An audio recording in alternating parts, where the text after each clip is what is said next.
আসসালামু আলাইকুম সবাইকে। আশা করি সবাই ভালো আছেন। এই করোনা মহামারীতে সুস্থ আছেন, ভালোমতো লেখাপড়া করছেন, পরীক্ষার প্রিপারেশন নিচ্ছেন। আচ্ছা, আমি ডক্টর তাহমিদুর রহমান। আমি আজকে আপনাদের সামনে এসেছি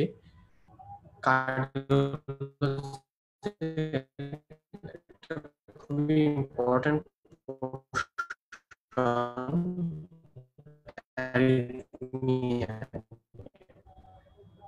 ডেমো ক্লাসে আসলে ইম্পর্টেন্ট ছোট ছোট কিছু পোর্শন আজকে কভার দিয়ে শুনবেন এবং এই জটিল জিনিসটাকে সহজভাবে নেবেন, সহজভাবে পড়বেন। আচ্ছা, তাহলে আমি শুরু করছি। আমার কথা শোনা যাচ্ছে ক্লিয়ারলি, আশা করা যায়। ঠিক আছে। অ্যারিথমিয়া শুরু করার আগে, অ্যারিথমিয়ার ডিটেলস যাওয়ার আগে আমাদের একটা জিনিস খুব ভালো মতো মাথায় রাখতে হবে, সেটা হলো যে arrhythmia originates from conductive tissue of the heart অথবা scar tissue of the heart. তাহলে এই দুই জিনিসটা যদি আমরা মাথায় রাখি, তাহলে আমাদের প্রথমে যেটা মাথায় রাখতে হবে যে what is the conductive tissues. Conductive tissue আমরা সবাই জানি S A node, AV node, bundle of His, left and right bundle branch, তারপরে ওখান থেকে anterior posterior fascicle, Purkinje fibre. So এটা কন্ডাক্টিভ টিস্যু আমরা সবাই জানি। এখন ডেভিডসনের অ্যারিথমিয়া পড়ার আগে প্রথম যেই ছবিটা পড়তে হবে সেটা হলো এই ছবিটা। আমাদেরকে মাথায় রাখতে হবে যে নোডের উপর কোন কোন ড্রাগগুলো কাজ করে এবং atria ventricles and accessory conductive টিস্যুর উপর কারা কাজ করে। কারণ সবসময় যে অ্যাসেনোড, এভিনোড এগুলাতেই অ্যাবনর্মালিটি হবে নট নেসেসারি। কিছু কিছু সময় দেখা যায় যে অ্যাক্সেসরি কন্ডাক্টিভ টিস্যুতেও কারণে অ্যারিথমিয়া হতে পারে। সো কোনটার জন্য কি ড্রাগ আমরা ইউজ করি এই জিনিসটা আমাদেরকে খুব ভালো মতো মাথায় রাখতে হবে। দেখেন অ্যাসিনোডে কে কে আছে, ABVD দিয়ে মনে রাখতে পারি আমরা atropine, beta blockers, verapamil and diltiazem. তার মানে atropine, beta blockers and calcium channel blockers, the rate limiting calcium channel blockers. AV নোডের উপর কারা কারা আছে, adenosine, beta blockers, verapamil, digoxin, diltiazem. তাহলে এখানে একটা জিনিস অ্যাড হলো, ডিগক্সিন, আর অ্যাট্রোপিনের জায়গায় আসছে অ্যাডিনোসাইন। আচ্ছা, আর ভেন্ট্রিকলস এর উপর কারা কাজ করে, লিডোকেইন, মেক্সিলেটিন, বিটা ব্লকার্স। আর অ্যাক্সেসরি পাথওয়ে অ্যাট্রিয়া ভেন্ট্রিকল সেটা যেখানেই হোক কারা কাজ করে, দেখেন class 3 and class 1C anti অ্যারিথমিক্সরা। আচ্ছা, এখন জিনিসটা মাথায় রাখতে হবে যে ভেন্ট্রিকলসের উপর ভেরাপামিন ডিলটিয়াজেমের কোনো রোল নেই। তাহলে আমি যদি একটা ভেন্ট্রিকুলার ট্যাকিকার্ডিয়াতে ভেরাপামিন ডিলটিয়াজেম দিয়ে কোনো লাভ নেই, ভেন্ট্রিকুলার একটা ট্যাকিকার্ডিয়াতে অ্যাডিনোসিন, ডিগক্সিন এগুলো দিয়ে কোনো লাভ নেই। সো কোন ট্যাকিকার্ডিয়াতে আমরা কি কি দিব, এই একটা ছবিতে আমরা খুব ভালো মতো আইডিয়া রাখতে পারি যে যদি এটা অ্যাসিনোডাল অরিজিন হয়, সাইনাস ট্যাকিকার্ডিয়া, সেক্ষেত্রে আমরা বিটা ব্লকার ভেরাপামিন ডিলটিয়াজেম দিতে পারি। যদি একটা এভিনোডাল অরিজিন হয় লাইক AVNRT, অ্যাট্রোভেন্ট্রিকুলার নোডাল রি-এন্ট্রি ট্যাকিকার্ডিয়া, সেক্ষেত্রে আমরা অ্যাডনোসিন, বিটা ব্লকার, ডিগক্সিন এগুলো, ভেরাপামিন এগুলো দিতে পারি। ভেন্ট্রিকুলার ট্যাকিকার্ডিয়া যদি হয় সেক্ষেত্রে নিচেরগুলা, অথবা অ্যাক্সেসরি টিস্যু যদি হয় তাহলে উপরেরগুলা। তাহলে এভাবে আমরা চিন্তা করে করে বের করতে পারি যে কোন ট্যাকিকার্ডিয়া বা কোন অ্যারিথমিয়াতে আমরা কোন ড্রাগটা দিতে পারি। এই ছবিটা অবশ্যই অবশ্যই অবশ্যই মুখস্থ রাখতেই হবে, এটার কোনো বিকল্প নাই, এটা অবশ্যই পারা লাগবে। একটা কাজ করি, সেটা হলো যে এখানে অনেকে যারা ফেসবুকে লাইভ দেখছেন জুমে জয়েন করতে পারেন। জুমে জয়েন করলে যেটা সুবিধা হয় সেটা হলো যে বিভিন্ন টপিকস নিয়ে ডিসকাস করা যায়। সো জুমে জয়েন করেন, কোনো কোশ্চেন থাকলে করতে পারবেন।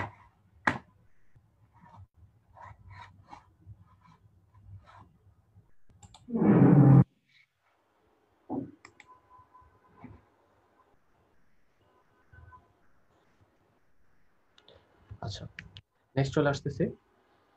অ্যারিথমিয়া কি আমরা জানি, cardiac arrhythmia is defined as disturbance of the electrical rhythm of the heart rate more than 100 is called tachyarrhythmia অথবা tachycardia, heart rate less than 160 is called bradycardia.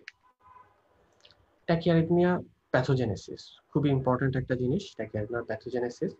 First of all তিনটা ভাবে ট্যাকিয়ারিথমিয়া হতে পারে, সেটা হচ্ছে ইনক্রিজড অটোমেটিসিটি, দ্যাট মিনস কোনো কারণে যদি এসএ নট, এবি নট বা অন্যান্য টিস্যু, অন্যান্য কন্ডাক্টিভ টিস্যু অটোমেটিসিটি বেড়ে যায়, অথবা কোনো একটা একটোপিক ফোকাস যদি আসে তাহলে ট্যাকিয়ারিথমিয়া হতে পারে। নেক্সট যেটা হলো সেটা হলো রিএন্ট্রি ট্যাকিকার্ডিয়া। ম্যাক্সিমাম ট্যাকিয়ারিথমিয়া হলো যে রিএন্ট্রি ট্যাকিকার্ডিয়া। এই রিএন্ট্রিটা কি আমি একটা ছবি এঁকে আপনাদেরকে দেখাতে চাই।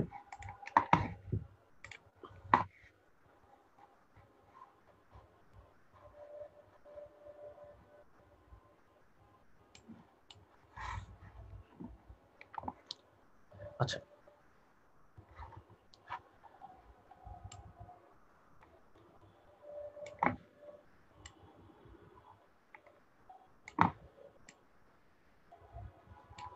মনে করি এটা একটা রিএন্ট্রি সার্কিট।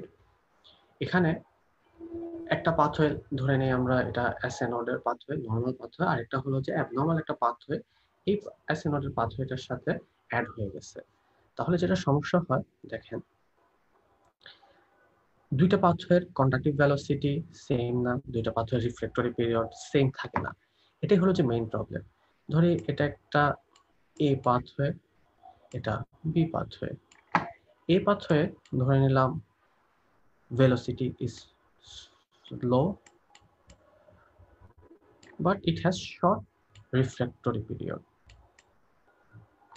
তার মানে এটা বারবার বারবার একটা ইম্পালস জেনারেট করতে পারবে বা কন্টাক্ট করতে পারবে। আর কন্ট্রারি বি পাথওয়েটা fast but it has long refractory period, মানে এটা একটু কিছুক্ষণ সময় পর পর, লম্বা সময় পর পর ইম্পালস জেনারেট করতে পারবে, কারণ এটা রিফ্র্যাক্টরি পিরিয়ড লং। তাহলে ধরে নিই একটা ইম্পালস আসলো, সেটা ফার্স্ট পাথওয়েতে গিয়ে এবি নোড পর্যন্ত চলে গেল, কিন্তু যেহেতু এটা ফাস্ট, স্পিড বেশি, দ্রুত চলে গেছে,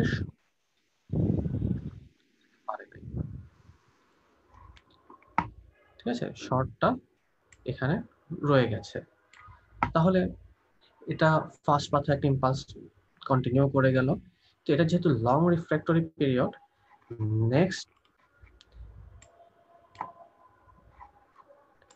নেক্সট ইম্পালসটার জন্য সে তার এখানে জায়গাটা ক্লোজ থাকবে, যেহেতু লং রিফ্র্যাক্টরি পিরিয়ড। এখানে যেটা প্রবলেম হবে সেটা হলো যে এই স্লো পাথওয়েটা দিয়ে আস্তে আস্তে ইম্পালসটা এদিকে যাবে, শেষ নেক্সট এবি নোড পর্যন্ত যাবে, কিন্তু যেহেতু এদিকে রাস্তা খোলা, সে আবার কন্টিনিউয়াস এদিকে উঠতে থাকবে, ঠিক আছে। উঠতে উঠতে নেক্সট স্টিমুলাসটা আসার আগে সে এটা আবার ক্রস করে উপরে উঠবে। এই যে দেখেন এখানে একটা রিএন্ট্রি সার্কিট শুরু হয়ে গেছে।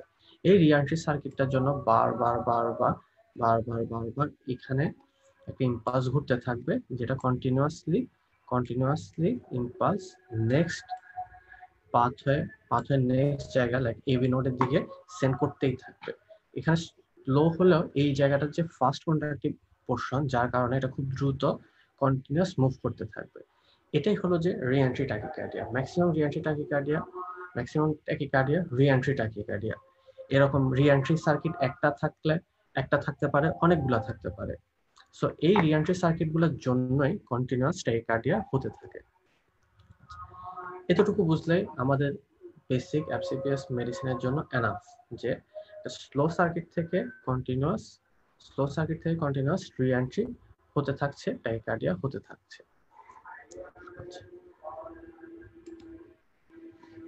তাহলে আমি আবার আমার স্লাইডে ফেরত যাই। আরেকটা হলো যে triggered activity pathogenesis. Trigger activity কি? ট্রিগার অ্যাক্টিভিটি কোন একটা অ্যাবনর্মাল এরিয়া অ্যারিথমিয়া ট্রিগার করতে পারে, যেমন একটা এমআইএর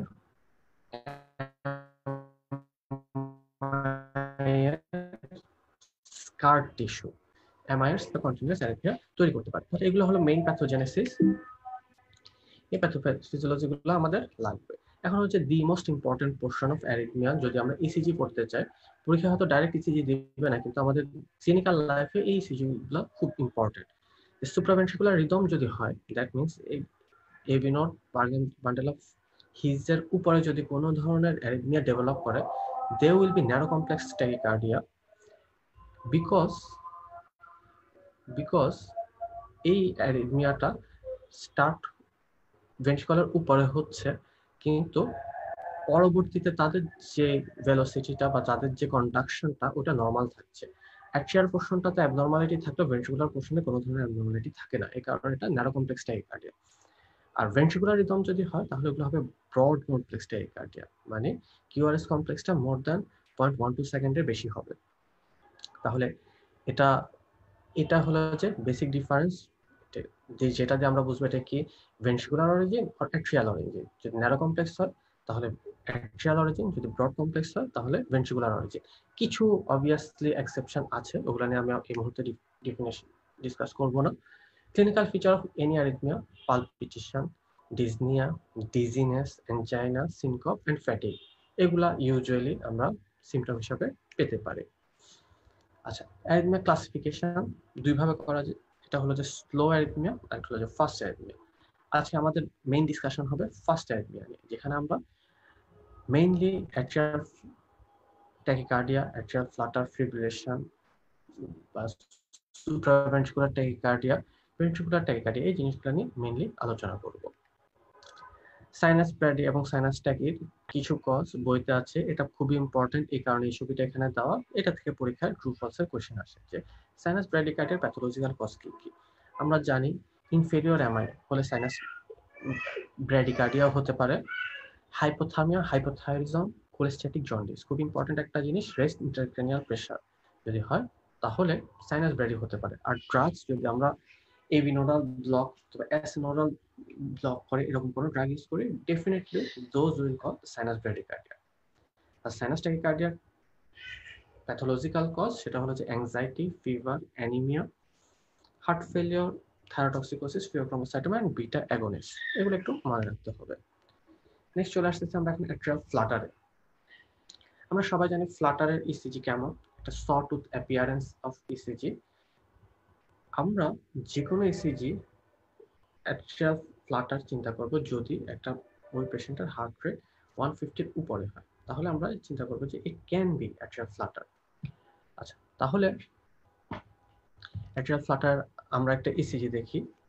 দেখেন অনেক সময় অ্যাট্রিয়াল ফ্লাটার ডায়াগনোসিস করা ডিফিকাল্ট হয়ে যায়, কারণ হলো যে সটুথের উপরে আরেকটা কিউআরএস কমপ্লেক্স এসে অ্যাড হয়ে যায়, যার কারণে বোঝা যাচ্ছে না কোনটা ফ্লাটার কোনটা সাইনাস অ্যারিথমিয়া বা এসভিটি। তো ডিফারেন্সিয়েট কিভাবে করবো আমরা? ইউজুয়ালি আমরা সেক্ষেত্রে ক্যারোটিড সাইনাস মেসেজ করি। ক্যারোটিড সাইনাস মেসেজ অথবা যে কোনো, যদি আমরা এডিনোসাইন দিই তাহলে কিছুটা এবি ব্লক হয়। এবি ব্লকের কারণে সেক্ষেত্রে তখন আমরা ফ্লাটারটা ক্লিয়ারলি বুঝতে পারি। সেক্ষেত্রে যেটা হয়, প্রত্যেকটা ইম্পালস এবি নোড দিয়ে যেহেতু যায় না, সেক্ষেত্রে ফ্লাটার ওয়েভটা আরো সুন্দর করে বোঝা যায়। তাহলে টেম্পোরারি আমরা যদি ব্লক করতে পারি তাহলে অ্যাট্রিয়াল ফ্লাটার ডায়াগনোসিস করা ভেরি ইজি।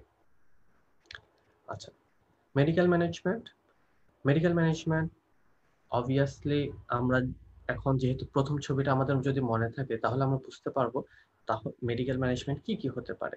যে আমরা এবি নোড ব্লক করব, এবি নোড যদি ব্লক করি তাহলে কি কি মেডিকেশন দিয়ে ব্লক করতে পারবো আমরা একটু মনে করলে বুঝতে পারবো। সেগুলো ছিল অ্যাডেনোসাইন, ভেরি শর্ট অ্যাক্টিং, এই কারণে অ্যাট্রিয়াল ফ্লাটার ইউজুয়ালি ইউজ করা হয় না। Beta blocker, verapamil, diltiazem, digoxin. তাহলে এই অ্যাডিনোসাইন যেহেতু ভেরি শর্ট অ্যাক্টিং, ফ্লাটারে ইউজ করা হয় না, বাকিগুলো দিয়ে আমরা ভেন্ট্রিকুলার রেট কন্ট্রোল করব। নেক্সট আসছি অ্যাট্রিয়াল ফিব্রিলেশন, খুবই important for exam, very important. Atrial fibrillation mainly আমরা ইসিজি ডায়াগনোসিস করতে পারি, অথবা ক্লিনিক্যালি আমরা ইরেগুলার পালস পেতে পারি, পালসাস ডেফিসিট পেতে পারি। এগুলো ক্লিনিক্যালি ইসিজিতে আমরা বুঝবো ইরেগুলার আর ইন্টারভেল দেখে, absence of any P wave and irregular atrial activity. একটা ক্লাসিক অ্যাট্রিয়াল ফিব্রিলেশনের ইসিজি, যেখানে দেখেন R interval is not regular, irregularly irregular, আর কোনো ডিস্টিংক্ট পিওএফ দেখা যাচ্ছে না। এটা একটা ক্লাসিক এএফ এর ইসিজি। এএফটা ফাস্ট এএফ হতে পারে, স্লো এএফও হতে পারে, ইভেন 100-র উপরে যদি হয় তাহলে ফাস্ট এএফ, যদি 60-এর নিচে হয় তাহলে slow AF. Common causes of atrial fibrillation, এটা এত যে ইম্পর্টেন্ট বলার বাইরে। এইখান থেকে পরীক্ষা প্রচুর কোয়েশ্চেন আসছে। সবসময় যে কার্ডিয়াক কজে অ্যাট্রিয়াল ফিব্রিলেশন হবে absolutely not necessary. Cardiac cause ছাড়া আর অনেক অনেক কজে অ্যাট্রিয়াল ফিব্রিলেশন হতে পারে। সেগুলো কি? সেগুলো হলো hyperthyroidism, alcohol, chest infection like pneumonia, pulmonary embolism, pericardial disease and even idiopathic lone atrial ফিব্রিলেশনও হতে পারে। এই জিনিসগুলা অবশ্যই মাথায় রাখতে হবে যে atrial fibrillation is not always cardiac cause. আচ্ছা, অ্যাট্রিয়াল ফিব্রিলেশন আমরা কিভাবে ট্রিট করি? দুইটা মেথড। একটা হলো যে রেট কন্ট্রোল, একটা হলো রিদম কন্ট্রোল। রেট কন্ট্রোল যদি আমরা করি সেক্ষেত্রে অবশ্যই থ্রম্বোএম্বোলিক রিস্ক প্রিভেনশনও করতে হবে। আচ্ছা, এটা কি? আমরা জানি আমাদের হার্ট একটা নির্দিষ্ট রিদমে কন্টিনিউয়াস বিট করতে থাকে। যখন এটা বিট করতে থাকে রেগুলার রিদমে, সেক্ষেত্রে কোনো ধরনের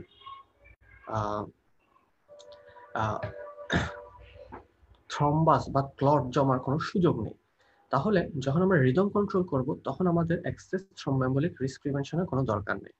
কিন্তু যখন আমরা রেট কন্ট্রোল করব, rate control means heart rate between 60 to 100, but it's not regular. Regular না থাকার কারণে যেটা প্রবলেমটা হয়, হার্টের অ্যাবনর্মাল বিটিং এর কারণে ভিতরে কিছু ক্লট ফর্মেশন হতে পারে, যেটা কিছুক্ষণ কখনো কখনো হার্ট থেকে বের হয় ব্রেইন বা অন্যান্য জায়গায় চলে যেতে পারে। সেক্ষেত্রে স্ট্রোক হওয়ার একটা খুব ইম্পর্টেন্ট রিস্ক থেকে যায়। সো রেট কন্ট্রোল আমরা যখন করব তখন অবশ্যই সাথে থ্রম্বোএম্বোলিক রিস্ক প্রিভেনশন করতে হবে, এটা যাতে অবশ্যই মাথায় থাকে। এবং থ্রম্বোএম্বোলিক রিস্ক প্রিভেনশনটা আমরা কিসের বেসিসে করি? সেটা চ্যাটস ব্যাস কোড দিয়ে করি, সামনে আসছে বুঝতে পারবেন। রিদম কন্ট্রোল এবং rate control approach. Rate control আমরা ইউজুয়ালি কি দিয়ে করি, রিদম কন্ট্রোল আমরা কি দিয়ে করি, এখানে সেগুলাই লেখা আছে। রিদম কন্ট্রোল আমরা করি কার্ডিওভার্সন, মেইনলি ইলেকট্রিক্যাল, এটা কেমিক্যাল কার্ডিওভার্সন বা ফার্মাকোলজিক্যাল কার্ডিওভার্সন হতে পারে, surgical ablation and device implantation দিয়ে করতে পারি। রেট কন্ট্রোল মেডিকেশন গুলো দেখেন, ABCD, A amiodarone, rarely rate কন্ট্রোলে ইউজ করা হয় beta blocker, calcium channel blocker, verapamil and digoxin. তাহলে এসব ড্রাগ দিয়ে আমরা রেট কন্ট্রোল করতে পারি। তবে রেট কন্ট্রোলের number 1 drug is beta blocker, এটা যাতে অবশ্যই মাথায় থাকে। আর ডিগক্সিন আমরা তখনই অ্যাট্রিয়াল ফিব্রিলেশনে রেট কন্ট্রোলে ইউজ করব যখন পেশেন্ট হ্যাজ কনকমিটেড হাইপোটেনশন। আচ্ছা, রিদম কন্ট্রোলের জন্য আগেই বলেছি মেইনলি ইউজ হয় কার্ডিওভার্সনের electrical cardioversion and chemical cardioversion. Chemical cardioversion আমরা কি দিয়ে করে দেখতেছেন?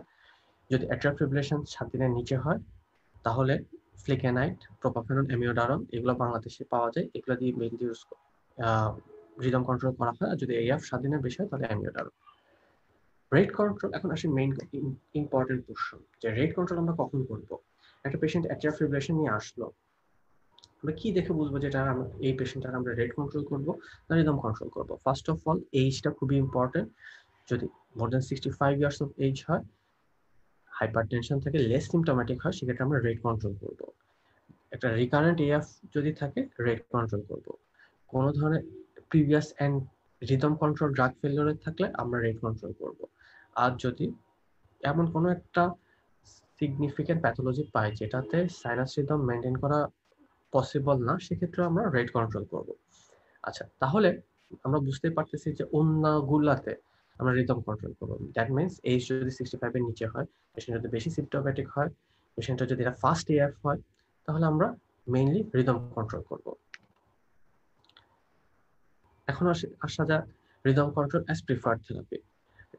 ফার্স্টে বুঝে যাচ্ছে, ফার্স্ট এপিসোড AF যদি হয়, rhythm control is the better therapy. Reversible cause যদি থাকে লাইক অ্যালকোহল, তাহলে আমরা রিদম কন্ট্রোল করব।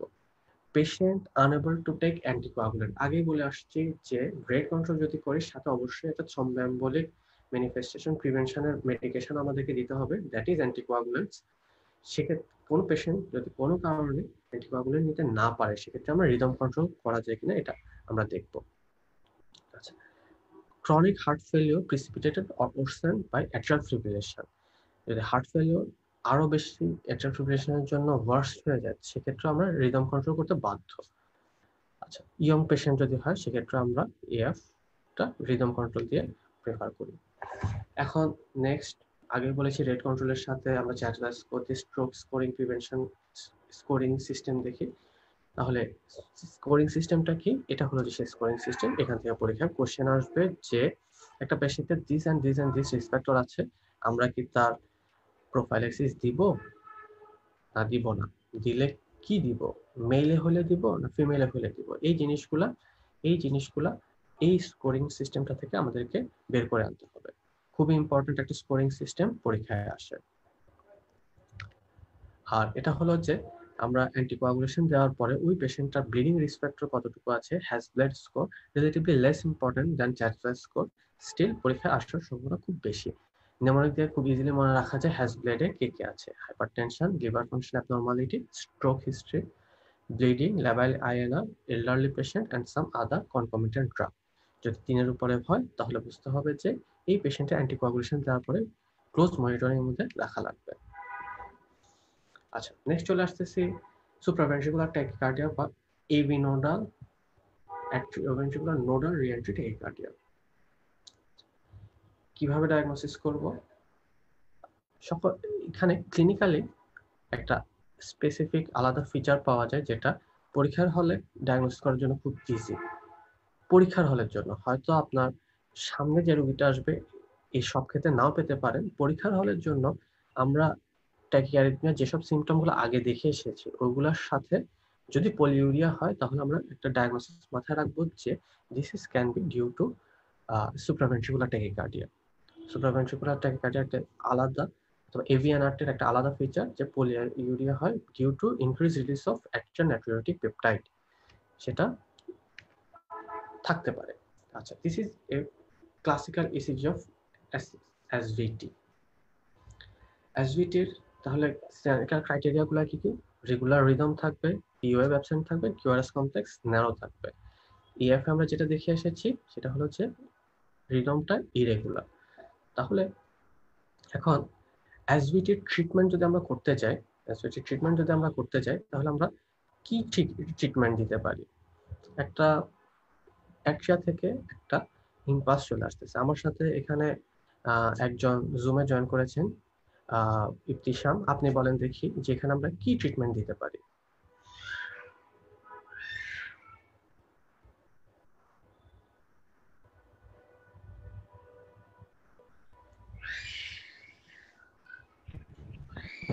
হ্যালো, হ্যাঁ শোনা যাচ্ছে, বলেন কি ট্রিটমেন্ট দিতে পারি আমরা এখানে?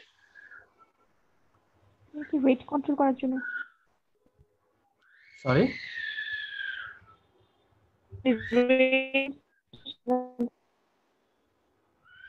আচ্ছা কানেকশনটা খুব একটা ভালো বোঝা যাচ্ছে না।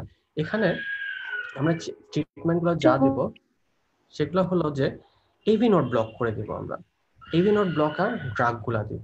আমরা পরের ছবিটা মনে রাখতে পারলে বুঝতে পারবো যে এভি নোড আমরা কি কি ড্রাগ দিয়ে করতে পারি, এভি নোড ব্লক আমরা কি কি ড্রাগ দিয়ে করতে পারি। First of all carotid sinus দিয়ে আমরা চেক করি, ক্যারোটিড সাইনাস দিতে পারি। এরপরে adenosine and verapamil, this are the drug of choice for SVT. Next চলে আসতেছি ডাব্লিউপিডব্লিউ সিনড্রোমে অথবা এবিআরটি, অ্যাট্রিওভেন্ট্রিকুলার রিএন্ট্রি ট্যাকিকার্ডিয়া। এখানে একটা abnormal band of conductive tissue থাকে যেটা অ্যাট্রিয়া এবং ভেন্ট্রিকলে কমিউনিকেট করে দেয় এবং AV node bypass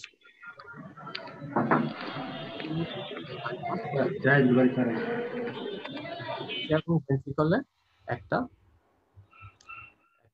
abnormal pathway তৈরি করে, যার কারণে আমরা সবাই জানি এভি নোডটা হলো যে একটা ব্লকিং পোর্শন, যে ইম্পালসটা অ্যাট্রিয়া থেকে ভেন্ট্রিকলে র্যাপিডলি যাতে না যেতে পারে। এখানে একটা স্মল পজ হয়, এটাকে আমরা বলি এভি নোডাল ডিলে। তাহলে যখন একটা অ্যাক্সেসরি পাথওয়ে দিয়ে আমরা ইম্পালসে যাবে, সেটা এই এভি নোডাল ডিলেটা থাকে না। That is the reason of this ECG. যেহেতু এভি নোডাল ডিলেটা থাকে না, এভি নোডাল ডিলেটা ইসিজিতে প্রকাশ পায় অ্যাজ পিআর ইন্টারভেল হিসাবে। এভি নোডাল ডিলেটা থাকে না, সেক্ষেত্রে আমরা শর্ট পিআর ইন্টারভেল পাবো। শর্ট পিআর ইন্টারভেল পাওয়ার আরেকটা কারণ যে যেহেতু এভি নোডাল ডিলেটা নাই, তখন ভেন্ট্রিকলটা আর্লি ডিপোলারাইজ হওয়া শুরু করবে। সেটা হলো যে স্লার্ড আপস্ট্রোক হিসাবে পাওয়া যায়। আপনারা ছবিতে দেখছেন যে কিউআরএস কমপ্লেক্সটা স্লার্ড আর্লি উঠে গেছে, এটাকে আমরা বলি ডেল্টা ওয়েভ। এটার কারণে আমরা বুঝতে পারি যে এটা কি, এই ইসিজিটা একটা AVRT, extraventricular reentry tachycardia ECG. তাহলে short period interval and delta wave is the classical features of AVRT অথবা উস-পার্কিনসন-ভাইট সিনড্রোমের ইসিজি। আচ্ছা, এখানে dominant R wave in V1 যদি থাকে তাহলে আমরা বুঝতে পারি যে লেফট সাইডের অ্যাক্সেসরি পাথওয়ে, যদি না থাকে তাহলে আমরা বুঝতে পারি যেটা রাইট সাইডের অ্যাক্সেসরি পাথওয়ে। এটা পরীক্ষায় ইউজুয়ালি এভাবে দেওয়া নাও থাকতে পারে, তবে এটা মনে রাখতে পারলে ভালো। আচ্ছা, treatment, it should be treated as emergency, usually with DC cardioversion. আর এইটা যেহেতু অ্যাক্সেসরি পাথওয়েটা এমনি চলে যাবে না, সো এই অ্যাক্সেসরি পাথওয়েটাকে আমাদেরকে ডিস্ট্রয় করতে হবে, আদারওয়াইজ এটা কন্টিনিউয়াস কিছুদিন পর পর এভাবে ইম্পালস জেনারেট করতে থাকবে, রিএন্ট্রি সার্কিট তৈরি করতে থাকবে, রিএন্ট্রি ট্যাকিকার্ডিয়া হতে থাকবে, পেশেন্ট একটা সময় যে কলাপস করার সম্ভাবনা থাকতে পারে। তাহলে কিভাবে আমরা এই এক্সরে পাথওয়েটাকে ডিস্ট্রয় করব, এটাকে আমরা বলি ক্যাথেটার অ্যাবলেশন। এই আমরা ইলেকট্রোফিজিওলজিক্যাল স্টাডি করে পাথওয়েটা কোথায় আছে এটা দেখব, সেখানে ওটাকে আমরা অ্যাবলেট করে দিব। তাহলে এটা অলমোস্ট অলওয়েজ কিউরেটিভ। আর যদি এটা করা না যায়, সেক্ষেত্রে আমরা কিছু প্রোফাইলেক্টিক ড্রাগ হিসাবে ফ্লেকানাইড এবং প্রোফেন ইউজ করতে পারি। অ্যান্টিঅ্যারিথমিক ড্রাগ ক্লাস সি অথবা ক্লাস 1C অথবা ক্লাস 3, এই দুইটা আমরা অ্যান্টিঅ্যারিথমিক ড্রাগ হিসেবে ইউজ করতে পারি। আচ্ছা, এসব ক্ষেত্রে আমরা ইউজুয়ালি অ্যামিওডারনটা চয়েস করি না, কারণ এটা লং টাইম দিতে হয় এবং অ্যামিওডারনটা সাইড ইফেক্ট খুবই বেশি। নেক্সট চলে আসতেছে ভিটি, ভেন্ট্রিকুলার ট্যাকিকার্ডিয়া। ভেন্ট্রিকুলার ট্যাকিকার্ডিয়ার একটা ইসিজি দেখতেছেন আপনারা এখানে। এই ইসিজিটা দেখে কয়েকটা জিনিস আমরা লক্ষ্য করব, যে এখানে একটা ব্রড কমপ্লেক্স ট্যাকিকার্ডিয়া দেখা যাচ্ছে। এখানে ম্যাক্সিমাম বিটগুলা দেখতে একরকম, কিছু কিছু বিটের মধ্যে এখানে একটা অ্যাবনর্মাল বিট আছে।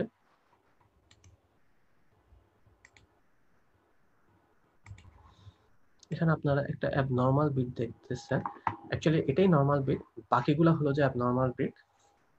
যে একটা ট্যাকিকার্ডিয়ার মাঝখানে সাডেনলি একটা short QRS interval, short narrow complex একটা বিট, এই যে আরেকটা ন্যারো কমপ্লেক্স বিট, এটাকে আমরা বলি ক্যাপচার বিট। কি, এখানে মেইন যেটা সমস্যা হলো যে মেইন ইম্পালসটা চলতেছে ভেন্ট্রিকল থেকে। আচ্ছা, ভেন্ট্রিকল থেকে যেহেতু একটা ইম্পালস জেনারেট হচ্ছে, তাহলে ওটা ডেফিনেটলি ব্রড কমপ্লেক্স ট্যাকিকার্ডিয়া হবে। আর কিন্তু অ্যাসেনোড কিন্তু এখনো ইম্পালস জেনারেশন করা ছাড়ে নাই। এই অ্যাসেনোডের ইম্পালসগুলাই হলো যে এগুলা। এই অ্যাসেনোডের ইম্পালসগুলো হলো যে যেটা প্রপারলি ভেন্ট্রিকল পর্যন্ত আসতে পারছে ভেন্ট্রিকলের এত অ্যাবনর্মালিটির মাঝখানে, এটাকেই আমরা বলি ক্যাপচার বিট। আচ্ছা, কিছু কিছু ইম্পালস দেখবেন যে নর্মালি অন্যগুলোর চেয়ে একটু লম্বা। এটার কারণ কি? এটার কারণ হলো যে এই বিটগুলোতে অ্যাসেনোড থেকে যে বিটটা আসছে আর ভেন্ট্রিকল থেকে যে বিটটা আসছে, সেগুলো একটার সাথে ফিউশন হয়ে গেছে, যার কারণে এগুলো একটু লম্বা। এটাকে আমরা বলি ফিউশন বিট। এগুলা প্যাথোগনোমিক অফ ভেন্ট্রিকুলার ট্যাকিকার্ডিয়া। এগুলো যদি থাকে তাহলে এটা আমরা বুঝতে পারবো যে এটাই ভেন্ট্রিকুলার ট্যাকিকার্ডিয়া। আদারওয়াইজ এরকম ব্রড কমপ্লেক্স ট্যাকিকার্ডিয়া অনেক রকমের আছে, কিন্তু এই দুইটা ক্যাপচার এবং ফিউশন বিট যদি থাকে, কমপ্লিট এভি ডিসোসিয়েশন যদি থাকে, অ্যাট্রিয়াম এবং ভেন্ট্রিকুলার ডিসোসিয়েশন যদি থাকে, একটা আরেকটার মতো করে বিট করতেছে, তাহলে আমরা বুঝতে পারবো যে this is most likely a case of VT. Okay, features more in keeping with ventricular tachycardia. Usually আপনাদের পরীক্ষায় যদি একটা ইসি কোশ্চেন আসে যে একটা পেশেন্ট এমআই এর পরে রেগুলার এরকম পালপিটেশন হচ্ছে, সিনকোপাল অ্যাটাক হচ্ছে, what might be the diagnosis? The diagnosis is almost always ventricular tachycardia. তাহলে history of myocardial infarction is very important to diagnose ventricular tachycardia.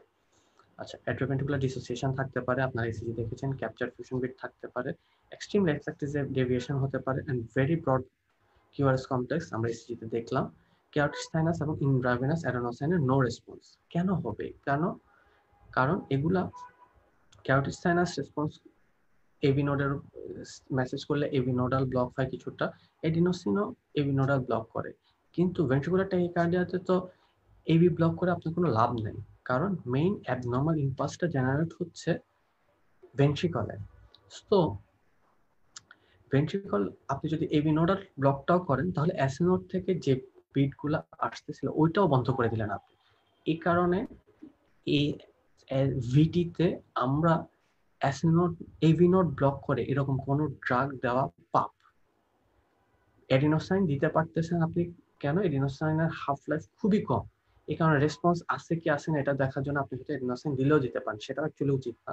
এডিনোসাইনের half life খুবই কম, কিন্তু verapamil, diltiazem, digoxin এগুলো যদি আপনি ভিটিতে দেন, you are going to kill the patient. Beta blocker ventricular মাসেলের উপর কিছুটা কাজ করে, হয়তো বিটা ব্লকার দেওয়া যাবে, বাট আপনি যদি ভেন্ট্রিকুলার ট্যাকিকার্ডিয়াতে verapamil, diltiazem অথবা digoxin then the patient is going to die, or actually the arrhythmia will be more prominent, arrhythmia will become more severe. তাহলে আমাদের অবশ্যই মাথায় রাখতে হবে যে আমরা ভিটিতে অ্যাটলিস্ট এবি নট ব্লক করে ওই ড্রাগগুলো অ্যাভয়েড করে যাব।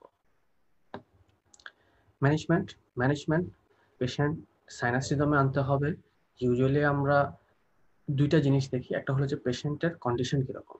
পেশেন্টের কন্ডিশন যদি পেশেন্ট শকে না থাকে তাহলে আমরা ফার্মাকোলজিক্যাল কার্ডিওভার্সন করব, আর যদি পেশেন্ট শকে থাকে তাহলে আমরা ইলেকট্রিক্যাল কার্ডিওভার্সন করব। সহজ হিসাব, সিস্টোলিক বিপি যদি 90 নিচে থাকে তাহলে আমরা ইলেকট্রিক্যাল কার্ডিওভার্সন করব, সিনক্রোনাইজড টিসি কার্ডিওভার্সন বলা হয়। আর যদি এটা বিপি ভালো থাকে, ওয়েল টলারেটেড অ্যারিথমিয়া হয়, তাহলে আমরা অ্যামিওডারন দিয়ে ফার্মাকোলজিক্যাল কার্ডিওভার্সন করব। আচ্ছা, প্রিভেনশন অফ ভিটির ক্লাস 3 অ্যান্টিঅ্যারিথমিক গুলো ইউজুয়ালি ইউজ করা হয় না, কেন? কারণ এগুলা কার্ডিয়াক ডিপ্রেশন করতে পারে। এরা কার্ডিয়াক, যেহেতু একটা মোস্ট লাইকলি ভিটিটা হচ্ছে আফটার এমআই, তারপর যদি আপনি আরো কার্ডিয়াক ডিপ্রেশন করেন তাহলে patient will be worse then before. তাহলে আমরা ক্লাস 1C অ্যান্টিঅ্যারিথমিক গুলা ইউজুয়ালি ভিটিতে ইউজ করব না। নেক্সট চলে আসতেছে টর্সারি পয়েন্টেস।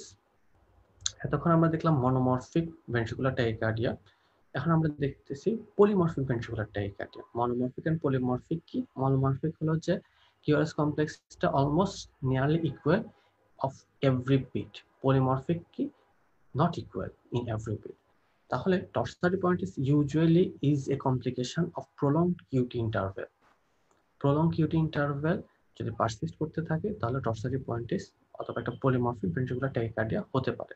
আচ্ছা, এখন প্রলং কিউটি ইন্টারভ্যালের কেন হয়, এটা পরীক্ষার একদম টপ ক্লাস একটা কোশ্চেন, পরীক্ষা খুব আসে এই কোশ্চেনটা। What are the cause of prolong QT interval? পরীক্ষায় একদম এই বক্সটা একদম 100% মনে রাখতে হবে যে কি কি কারণে কিউটি ইন্টারভ্যাল প্রলং করতে পারে। ইলেকট্রোলাইট গুলোতে দেখেন হাইপোক্যালিমিয়া, হাইপোক্যালসিমিয়া, হাইপোম্যাগনেসিমিয়া, এগুলোর কারণে কিউটি ইন্টারভ্যাল প্রলং হতে পারে। Hypertrophic obstructive cardiomyopathy, acute MI myocarditis, hypothermia, subarachnoid hemorrhage, hypothyroidism.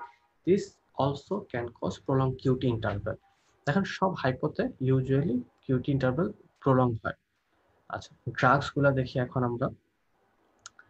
Drugs গুলা অনেক ড্রাগস মনে রাখতে হবে, সবগুলাই মনে রাখতে হবে। আমরা জাস্ট ABCDE দিয়ে মনে রাখতে পারি, খুবই সহজ। Anti arrhythmic, antibiotic, antipsychotic. Obviously এখানে একটু হয়েছে, সাইকোটিক যদিও পি দিয়ে শুরু হওয়ার কথা, তাও মনে রাখার সুবিধার্থে অ্যান্টিসাইকোটিক, অ্যান্টিডিপ্রেসেন্ট অ্যান্ড অ্যান্টিএমেটিক।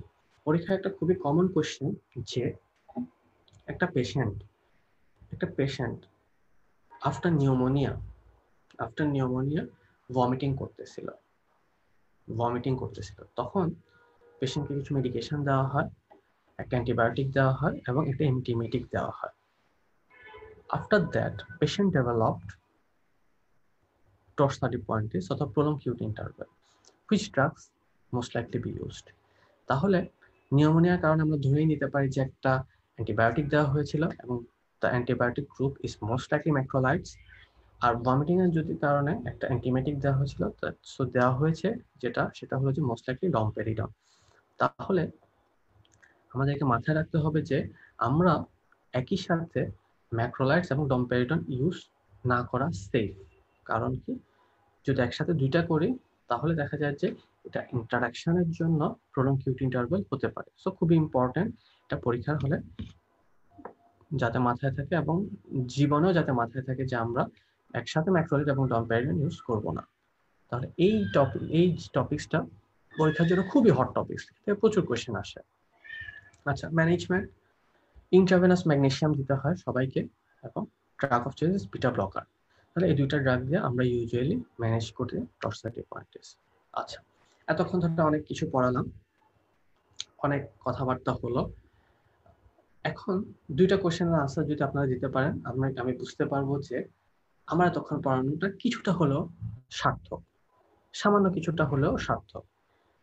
কি, এই কোশ্চেনটা যদি, এই দুইটা কোশ্চেন আছে আমার, এই দুইটা কোশ্চেনের আনসার যদি আপনারা দিতে পারেন, আপনারা যারা জুমে আছেন তারা ডাইরেক্টলি দিতে পারেন, যারা ফেসবুক লাইভে দেখছেন তারা ইনডাইরেক্টলি কমেন্ট করে দেখতে পারেন যে আনসারের কি আনসার হতে পারে এখানে। আচ্ছা, question 1, a 50-year-old man presents with broad complex tachycardia. He has a blood pressure of 100/70 and pulse rate of 170. The medical register is considering administering of antiarrhythmics. Which of the following medication is contraindicated in this patient? খুবই important একটা question, পরীক্ষার question, যে একটা broad complex tachycardia, most probably ventricular tachycardia পেশেন্টকে আমরা এখানে একটা অ্যান্টিআরহিথমিক দিব। কোন অ্যান্টিআরহিথমিকটা দেওয়া এখানে কন্ট্রাইন্ডিকেটেড, মানে কোন অ্যান্টিআরহিথমিকটা আমরা অ্যাকচুয়ালি দিবই না, দিতে পারবোই না। সো এখানে যারা ফেসবুক লাইভে দেখছেন তারা এটা আনসার করেন, আমি কমেন্ট বক্সে দেখছি। যদি আপনারা আনসার করেন তাহলে আমি বুঝতে পারবো যে আজকে আমার এই পড়াটা কিছুটা হলেও সার্থক, এই পড়াটা কিছুটা হলেও সার্থক। এটা একটা এফসিপিএস পরীক্ষার এসবিএ। সো এটা আপনার এতক্ষণ ধরে এটা পড়ানোর পরে এটা অ্যাকচুয়ালি পারা উচিত।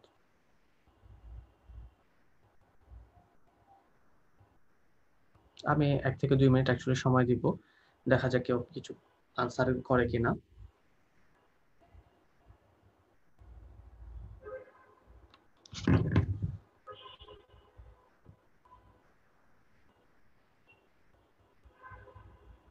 আচ্ছা, একজন আনসার করেছেন ভেরাপামেন, ভেরি গুড, এক্সেলেন্ট আনসার, যে আমরা এই জায়গায় কোনোভাবে ভেরাপামেন দিতে পারবো না। কেন? এটা একটা broad complex tachycardia, that means ventricular tachycardia. Ventricular ট্যাকিকার্ডিয়াতে যদি আমি এভি নোড ব্লক করে বসে থাকি, the tachycardia will become worse. So verapamil 100% এখানে আমরা দিব না, this is contraindicated. Very good. আচ্ছা, next question. A 60-year-old man is acutely short of breath. ECG shows atrial fibrillation, heart rate is 170, BP is 100/70. There is no cardiac murmur and the patient has raised GBP with basal crinkles in the lung. Which of these is the best management strategy?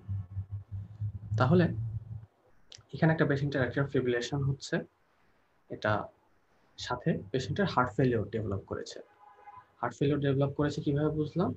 Acute heart failure develop করেছে। Actually acute heart failure develop করেছে কিভাবে বুঝলাম? Patient acutely short of breath, patient has raised JVP হ্যাঁ, basal tracheal না, তার মানে এটা একটা হার্ট ফেলিউর। তাহলে একটা patient with acute heart failure আমরা কিভাবে ট্রিটমেন্ট করব? অপশনগুলো দেখি। অ্যাটেনোলল মানে একটা বিটা ব্লকার, ফুরোসেমাইড ফেলিওর প্রিভেনশনের জন্য, এবং লো মলিকুলার হেপারিন। তাহলে এখানে দেখা যাচ্ছে যে একটা রেট কন্ট্রোলিং ড্রাগ, একটা ডায়াবেটিক্স, এবং রেট কন্ট্রোলিং ড্রাগ যেহেতু দেওয়া হচ্ছে, সাথে একটা হেপারিন মানে অ্যান্টিকোয়াগুলেন্ট দেওয়া হচ্ছে। Next digoxin low molecular weight heparin, amiodarone IV furosemide, digoxin furosemide low molecular weight heparin, furosemide and DC cardioversion. তাহলে এখানে আমাদের বুঝতে হবে যে আমরা মেইনলি এই পেশেন্টটাকে রেট কন্ট্রোল করব না রিদম কন্ট্রোল করব। আচ্ছা, একটা পেশেন্টের হার্ট ফেলিওর ডেভেলপ করে গেছে, তাহলে most likely this patient, the cause of atrial fibrillation is most likely is not reversible। ঠিক আছে? আচ্ছা, তারপরে যদি রিভার্সিবল না হয়, তাহলে আমরা সেই ক্ষেত্রে এই পেশেন্টগুলোকে ইউজুয়ালি রেট কন্ট্রোল করে আমরা অ্যাট্রিয়াল ফিব্রিলেশনটাকে কন্ট্রোল করব। আর রেট কন্ট্রোলিং অপশনগুলো কি কি? 1, 2 এবং 4। আর বাকি রিদম কন্ট্রোলার অপশনগুলো হলো যে 3 এবং 5। ডিসি কার্ডিওভার্সন আমরা এখানে করব না, পেশেন্ট অ্যাকিউটলি খুব বেশি শকে যাচ্ছেন তা নয়, এবং IV অ্যামিওডারনও আমরা দিব না, রিদম কন্ট্রোল আমরা এখানে করব না। আর রেট কন্ট্রোল যদি করতে চাই তাহলে কিভাবে করতে পারি? বিটা ব্লকার দিয়ে করতে পারি অথবা ডিগক্সিন দিয়ে করতে পারি। আমাদের মাথায় রাখতে হবে যে যদি একটা পেশেন্টের বিপি কম হয় সেসব ক্ষেত্রে digoxin is preferable to the beta blocker. একটা পেশেন্ট যদি অ্যাকিউট হার্ট ফেলিউরে থাকে তাহলে digoxin is preferable then beta blocker. একটা পেশেন্ট যদি ক্রনিক হার্ট ফেলিউরে থাকে তাহলে beta blocker is preferable to digoxin. একটা পেশেন্টের যদি ক্রনিক হার্ট ফেলিওর এবং পেশেন্টের যদি ব্লাড প্রেশার বেশি থাকে তাহলে beta blockers are preferable to digoxin. তাহলে এত ডিসকাশনের পরে এই কোশ্চেনটার কি আনসার হতে পারে, আপনারা কি মনে করেন?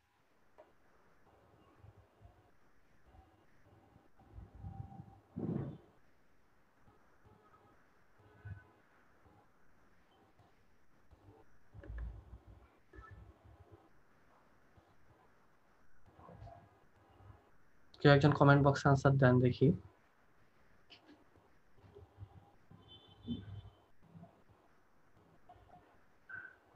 আচ্ছা, যেহেতু কেউ রেসপন্স করছে না, আনসারটা আমিই বলে দিই। এখানে আনসারটা হবে digoxin, furosemide and low molecular weight heparin. আমরা রেট কন্ট্রোল করব, সাথে আমরা একটা ডায়াবেটিক্স দিব, এবং রেট কন্ট্রোল যেহেতু করছি, রেট কন্ট্রোলের সাথে অবশ্যই আমাদেরকে একটা অ্যান্টিকোয়াগুলেন্ট দিতে হবে। তাহলে আমার আজকের ডেমো ক্লাস এখানে আমি শেষ করছি। আশা করি অ্যারিথমিয়া সম্পর্কে এখন আগের চেয়ে কিছুটা হলেও আইডিয়া বেটার হবে, এবং এই ছবিটা অবশ্যই মনে রাখতে হবে। পরীক্ষার হলে এই ছবি যদি মাথায় না থাকে, পরীক্ষার হলে গিয়ে অ্যারিথমিয়া আনসার করা রিয়েলি ডিফিকাল্ট। সো আশা করি আমার এই ক্লাসে আপনাদের কিছুটা হলেও উপকার হয়েছে। সামনে FCPS MD দুটো পরীক্ষার সামনে আসছে, দুটো পরীক্ষাতে আপনাদের অ্যারিথমিয়া থেকে কোশ্চেন আসবে। সো ভালো মতো পড়বেন, সুস্থ থাকবেন। ইনশাল্লাহ সবাই নিজ নিজ পছন্দ মতো জায়গায় চান্স পাবেন, যে পছন্দ মতো পরীক্ষায় উত্তীর্ণ হবেন। এই শুভকামনায় আজকে আমি এখানে শেষ করছি। সবাইকে ধন্যবাদ আমার এই কথাগুলো মনোযোগ দিয়ে শোনার জন্য। আসসালামু আলাইকুম।